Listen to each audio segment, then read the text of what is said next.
Insting Pak Jokowi gak pernah salah. Ijazah Mas Gibran digugat 125 triliun rupiah. Pak Suban, penggugat, angkuh sekali mengklaim bakalan menang 99% atas perkara ini. Pak Jokowi membocorkan, memang benar ada sosok misterius di belakang atas semua rentetan yang terjadi ini. Mari kita tonton videonya. Salah satu lagi Pak, ini ijazah Mas Gibran disoalkan juga Pak, ijazah Jokowi dimasalahkan, ijazah Gibran dimasalahkan, nanti sampai ijazah Jakarta dimasalahkan. Ya tapi ya apapun ikuti proses hukum yang ada. Ya kita semuanya kita layani. Kalau melihat ijazah yang selalu dipermasalahkan ini, apakah juga masih ada orang besar yang ada orang sengaja ada kaitannya sama? Ya ini kan tidak hanya sehari 2 hari, sudah ya, 5 tahun yang lalu sudah ada itu. Kalau yang nafasnya panjang itu nggak ada yang membackup kan nggak mungkin. Sama gampangan aja. Kalau sekolahnya Mas Gibran Pak, Gibran sudah di Singapura ya Pak?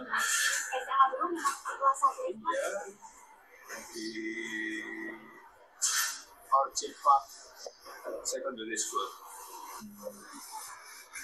Yang nyarikan saya. Pak Jokowi membocorkan kalau semua kekisruhan kegaduhan yang terjadi ini memang ada yang sengaja membackup. Ini ada mungkin dari lawan-lawan politik Pak Jokowi atau dari orang yang sakit hati ke Pak Jokowi. Bayangkan ada 3 sekaligus sekarang yang prioritas. Ijazah Pak Jokowi dituding palsu, ijazah Mas Gibran juga dituding palsu, kemudian isu pemakzulan terhadap Wapres Gibran. Masa ya sih? Ini aksi murni? Pak Suban, nah kira-kira Anda yakin nggak bahwa ini akan menang gugatan Anda? Begini, saya yakinnya siapa angka prosentasinya 99% harus menang. Anda menggugat juga nilai angka sampai triliunan itu. Nah itu saya jelaskan supaya tidak lihat. Karena yang rugi itu negara. Maka nanti uang itu kalau dapat, saya minta di-store ke negara, dibagikan kepada seluruh rakyat Indonesia. Kalau dihitung dari orang per orang, cuma goceng. Ya, dari 280 juta dibagi 125 triliun. Berapa dapatnya? 5.000. Jadi jangan dilihat gedenya itu. Itu relasinya begitu. Karena yang dirugikan ini negara. Ya kan?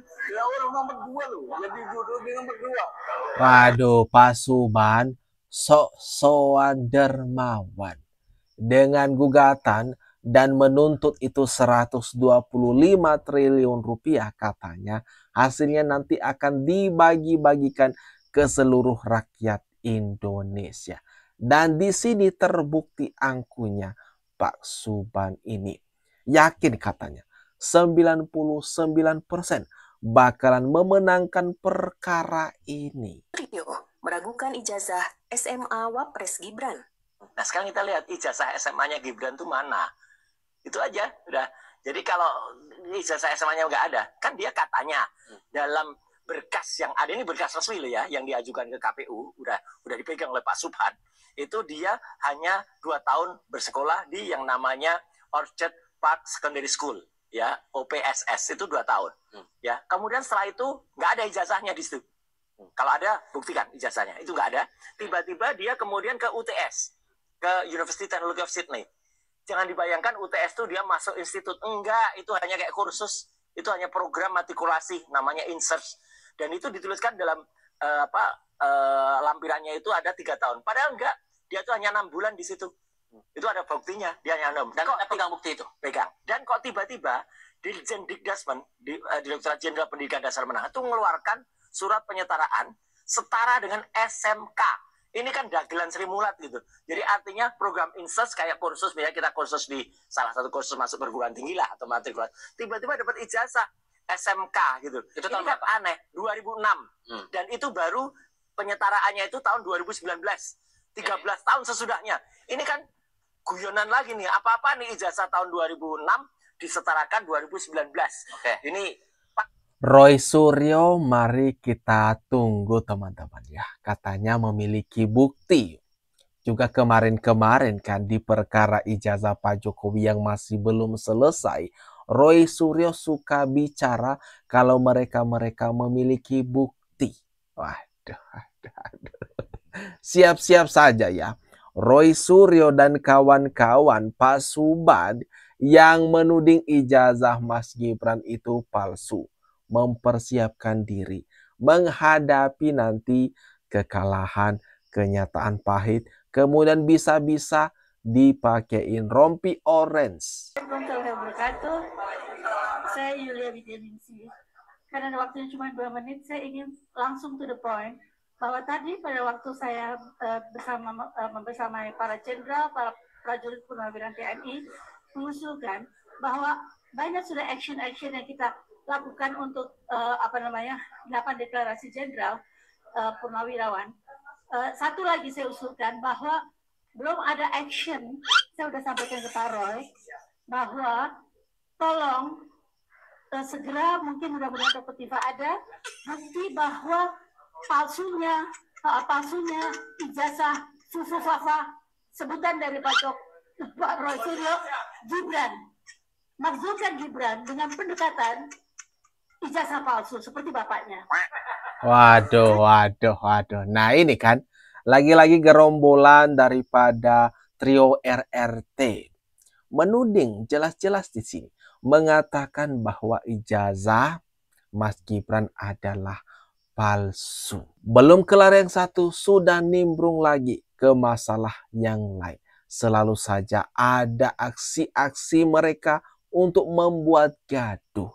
Sudah saatnya pihak penyidik, ayolah bekerja lebih gercep. Umumkan nama-nama tersangka. Betul. Punya wakil presiden yang bobotnya sangat ringan, nah kan gitu. Kita kan mau yang heavyweight dong, mau kelas berat dong.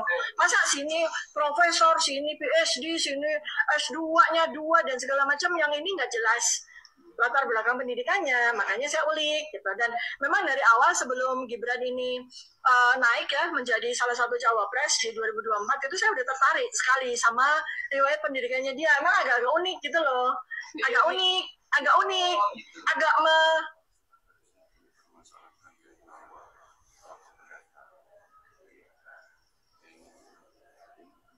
Upaya black camping, Mas. Upaya black camping.